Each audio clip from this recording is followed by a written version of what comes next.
Praise lord. దేవుని పరిశుద్ధమైన నామమునకు మహిమ కలుగును గాక. ప్రభు పేరట మీ అందరికీ హృదయపూర్వక వందనాలు. ఈ ఉదయకాలము దేవుని వాక్యాన్ని విందాం. యెహెజ్కేలు గ్రంథము 14వ అధ్యాయము 14వ వచనము. నోవాహును, దానియేలును, యోబును ఈ ముగ్గురు అట్టి దేశంలో ఉండినను వారు తమ నీతి చేత తమ్మును మాత్రమే రక్షించుకొందురు.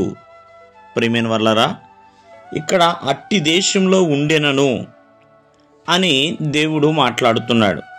ఎటువంటి దేశము అంటే ఏ దేశం అయితే దేవునికి విరోధముగా ఉంటుందో, విశ్వాసఘాతకముగా నడుస్తుందో, దేవుని దృష్టికి పాపము చేసినదిగా ఉంటుందో, ప్రియమైన వర్లరా, అటువంటి దేశంలో నోవాహు ఉన్నా, దానియేలు ఉన్నా, యోబు ఉన్నా, ఈ ముగ్గురు గురించి మనకు తెలుసు. నోవాహు దేవుడు ఏ పని చెప్తే ఆ పని ప్రకారముగా చేశాడు.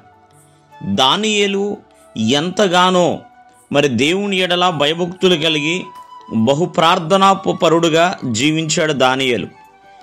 యోబు ప్రభువును తప్ప మరి దేనిని కూడా ఆశ్రయించలేదు. కష్టకాలంలో కూడా ఎంతో ఓర్పుతో సహనముతో దేవుణ్ణే నమ్మకము కలిగి దేవుణ్ణే ప్రార్థిస్తూ జీవించాడు. మరి అటువంటి నీతిమంతులు, యథార్థవంతులు, ప్రార్థనాపరులు దేవునికి విరోధమైన దేశంలో ఉన్నా వారు కలిగి ఉన్న నీతి చేత తమ్మును తామే రక్షించుకుంటారు. కాబట్టి ఈ ఉదయకాలం ముందు ఒక్కసారి ఆలోచించండి. ప్రభువుకి విరోధముగా ఉంటే వర్ధిల్లలేము అని దేవుని యొక్క వాక్యం సెలవిస్తుంది. కావున దేవుని ఎడల విరోధముగా జీవించున్నంత కాలము, దేవుని దృష్టికి పాపము చేస్తున్నంత కాలము దేవుని కోపం మీ మీద నిలిచి ఉంటుంది. కావున దేవుని ఎడల ఎల్లప్పుడూ భయభక్తులు కలిగి ఉండాలి. విరోధముగా ఉండటం వల్ల ఏమాత్రం ఉపయోగం లేదు. నా కోసం వారు ప్రార్థన చేస్తారు, నా కోసం వీరు ప్రార్థన చేస్తారు అని అనుకుంటున్నావేమో. కానీ ప్రియమైన వర్లరా, ప్రభువుకు వ్యతిరేకముగా ఉన్నంత కాలము ప్రభువు కూడా మీకు వ్యతిరేకంగా ఉంటాడు, విరోధముగా ఉంటాడు. కాబట్టి ఈ ఉదయకాలమందు ఒక్కసారి ఆలకించి దేవుని ఎడల మిమ్మల్ని మీరు ఎలా ఉంటున్నారు అనేది పరీక్షించుకోవాలి.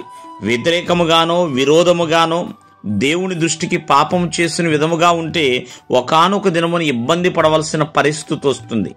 మరి దానియేలుగా, యోబు వలె, నోవాహు వలె మనము నీతిమంతులుగా జీవిస్తే మరి ఎటువంటి కష్టకాలం వచ్చినా, శ్రమ దినం వచ్చినా, ఎటువంటి నాశనకరమైన పరిస్థితులు వచ్చినా మరి కలిగి ఉన్న నీతి చేత రక్షించబడతాము. దేవుడు మిమ్మల్ని ఆశీర్వదించును గాక. ఆమేన్.